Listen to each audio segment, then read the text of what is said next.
Накануне днем в селе Селекционное Сокулукского района произошел пожар контейнера, продающего бензин. 2 пожарных расчета потушили огонь в 15:06. К 6 часам вечера возгорелся мебельный склад на улице Алматинская, ниже Большого Чуйского канала. Казалось, эти 2 происшествия в один день стало потрясением, но ближе к 9 часам произошел 3-й случай.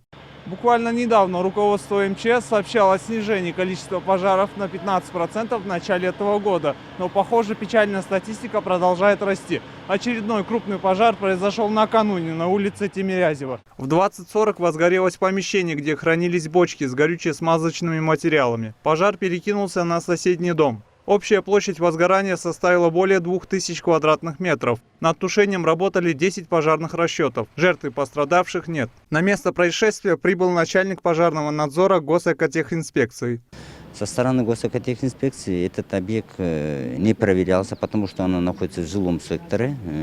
Согласно закону о пожарной безопасности, в жилом секторе недопустимо устраивать такие производства. Будет проводиться расследование совместно с МЧС по установлению причины пожара, а также следственными органами, наверное, будет возбуждено какое-то уголовное дело и будут приняты какие-то меры. Сотрудникам пожарной безопасности пришлось нелегко, ведь тушить пожар – это трудоемкое дело. Из-за халатности к технике безопасности некоторых граждан страдают многие. В управлении МЧС прокомментировали данную ситуацию.